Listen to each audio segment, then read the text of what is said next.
As we all know, buying tools can get rather expensive. One way to save money is to buy old tools and fix them up again, like this old block plane that I picked up at a local estate sale. It's actually complete, which is kind of rare. A lot of times you'll have missing pieces. It's a bit rusty, but I think we can get it back into new-like condition and ready for use again. The first step in the process is, of course, taking the plane apart so we can see what kind of shape the pieces are in. At an absolute minimum, we've got rust to remove from pieces. The plane blade here looks a bit rusty. There we go.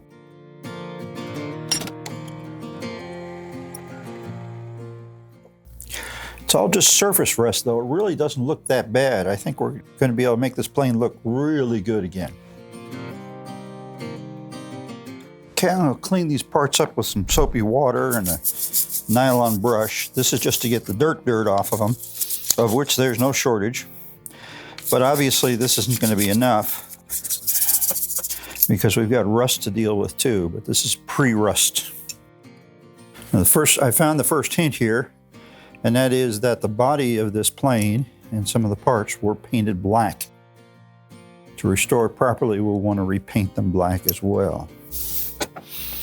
This has obviously been sitting around somebody's garage or attic for a while.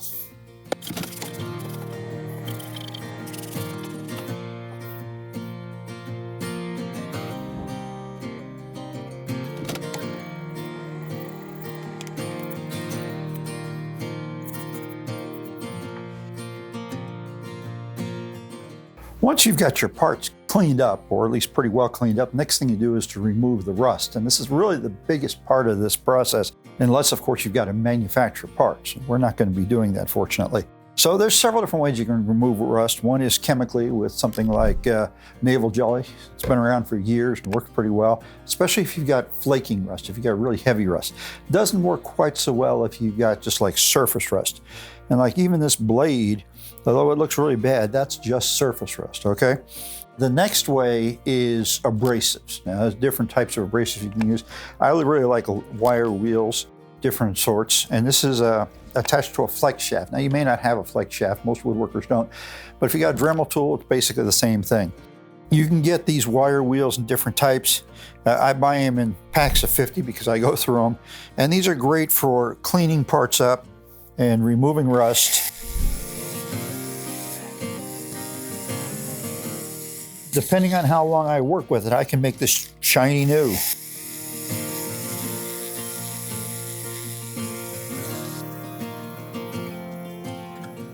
So that's pretty good. I mean, it still has a lot of the patina from age, but I've got the rust really off of it, okay? Now my plain body here is going to need some cleaning up. Again, we're looking at rust. Now looking at the way this is, the inside was painted, but it looks like the outside was not. So we're going to keep with that. And the way I'm going to clean it up is to use just some sandpaper, emery paper. And this is just like, you know, flattening the sole of a new plane. As you can see, that rust comes off of there pretty quick. This looks like this plane was flattened at one time, which is really nice. That means I don't have to flatten it. So the same thing I'm doing on the bottom here, of course, I can do on the sides as well. As you can see, that takes that down, and it's just about to original metal there. And of course, the problem with this is your sandpaper gets clogged up. You'll want to use a little bit of water.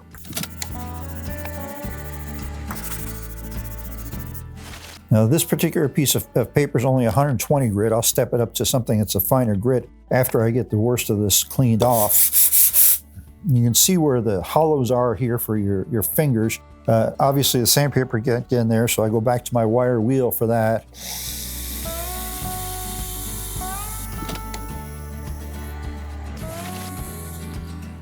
Okay, this is interesting because I find that the original plane was actually oxidized there. It was probably phosphated, okay? We'll talk about that more in just a minute. So it's phosphated. leaving it black while the rest of this was kind of silver. And we're going to stick with that. We don't want to lose that, okay? The next step in the process is to paint whatever needs to be painted. For example, the back of this the paint is all gone. Of course, that's where your hand would be, okay? There's still a little surface rust there, and there's some, I guess, other oxidation of the metal. But before I paint, I'm going to apply this product. This is called Phospho. It's a phosphating compound. I'm sure it's not the only one out there, but this is one I have used for years and years and years. And what this does is it converts the surface to iron phosphates, which does two things for me. One is that it essentially eliminates rust, okay, by converting the rust to iron oxide. So that means that my cleanup process is a little bit easier. I don't have to be absolutely sure that I get every last little bit of rust off of it. The second thing is that it actually acts as a primer for the paint I'm going to put on afterwards. So it's a great product. I believe Loctite has a similar sort of product. Theirs is a spray-on, but I've used this particular product for decades, okay? I can't even tell you how long. So you just paint it on and give it a little time to dry and then clean it off. And of course, I'm probably going to get it on places I don't want it as well. So I'm going to have to go back with my little wire brush and do a little bit of cleanup afterwards before I paint. And really, this doesn't take all that long. It's just long enough for it to dry on the surface. Now, I'm not going to treat the bottom or the sides. You know, maybe I'll treat these indentations, and then I'll go back and sand the sides again. And because those were, I believe, originally black anyway. And that needs about 15 minutes. Now, I'm only going to do it on things that are going to be painted. Like, obviously, the blade, which I haven't even touched yet, is not going to get that because the blade should be silver, okay? This lever, likewise, it should be silver, so I'm not going to do it. It's just on the places where I'm going to paint. A lot of people wouldn't do this because it's not original, but I'm not so concerned about making it original as having it look like a well-used old plane that has been taken care of, okay? And hopefully this is going to help me get to that result. Okay, so we're ready to apply a little bit of paint. I'm using a water-based enamel. I had trouble finding an oil-based enamel at my local hardware store, and just an artist paintbrush to apply it. I want to be cautious here to only apply paint in the areas that were originally painted, okay? And so I'm kind of going to be dabbing the paint on rather than brushing it on. There are places where the spots where the paint go and the spots that are unpainted are right next to each other. And so I need to be a little bit careful. It's kind of a funny paint I'm working with. It goes on kind of a dark blue color and turns black as it dries.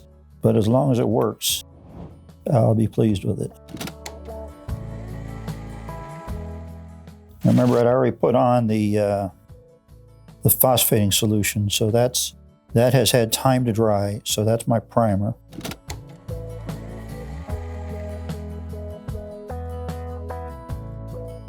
Looks like I didn't have things perfectly clean. The paint is actually causing some lifting of some dirt, that probably because I'm dabbing the paint on is probably why it's doing that.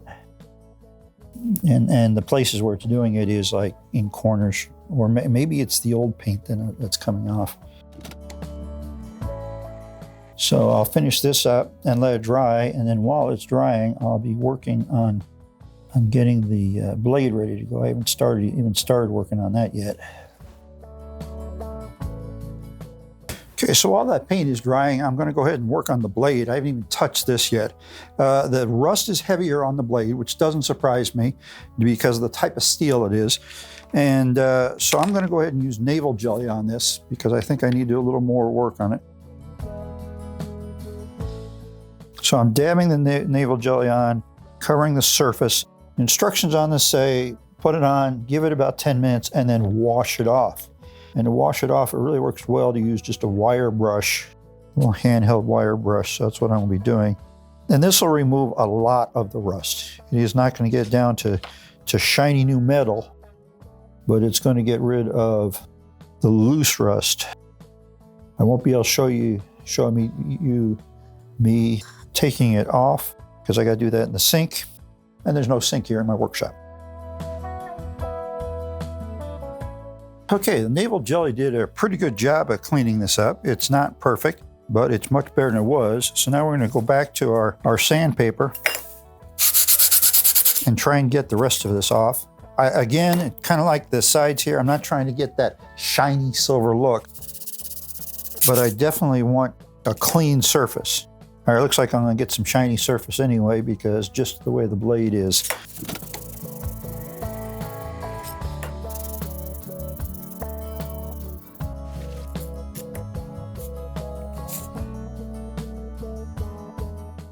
All right, so now that I've got my blade cleaned up, one important thing is that in the process of sanding the back here, I found out that this is flat all the way across. Now, you want to make sure that your plane blade is flat across there. It's one of the things you do with a new plane, and so apparently this was done. Either it came out of the factory really good. So I can see that by the area that, just the way it's sanded there, so that's good. I've measured the blade angle, the grind, and it's at 30 degrees. Or close to 30 degrees. I think it was like 30.7, so it's just a little bit off. And we'll go ahead and put it in our sharpening jig and go to town. Not quite down far enough. I'm gonna be a few minutes here. It's a good thing I didn't keep the camera running while I was sharpening. It turns out that this blade was horribly out of square, like about 2 degrees, and it took me half a forever to grind it back to square. So, but we're there now. We're ready to put the whole thing back together, and assuming I can remember how it goes, that is, right? There's always that little detail. I didn't mention it up front when we started, but it's always a good idea to take pictures before you take something like this apart, just in case you have trouble remembering how it went. So this is the adjuster. It looks like it adjusts it up and down, but what it really does is adjust the blade forward and back, okay? And then this is to adjust the side to side. I know there's proper names for these pieces.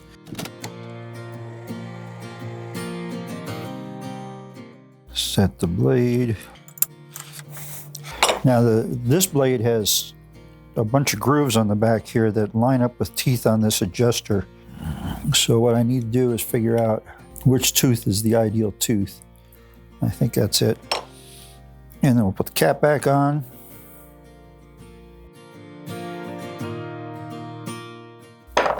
And tighten the screw down. Okay, so there we have a plane that is almost perfectly adjusted. There we go. So essentially what I've done is everything I would have to do with a new plane to adjust it, but getting rid of all the rust and crud and everything that was necessary. Now, as I mentioned earlier, I'm trying to leave this still looking old, so it's not absolutely perfect. I still have some discoloration on the sole. I didn't polish the brass, things like that, but I'm trying to make it look like an old used plane, but make it functional again. Now, let me just say that some people will tell you, don't do that because you destroy the value. Well, I'm not doing this as a collector, as an antique collector. I'm doing this as a woodworker. Hey, I need a plane I can use. And so this is where my goal is. And because of that, I don't mind if I lose some value. And actually, I didn't pay a whole lot for this plane to start with. So find yourself a plane, and really the same steps I did will work on anything, whether it's big or little, because they're all pretty much the same.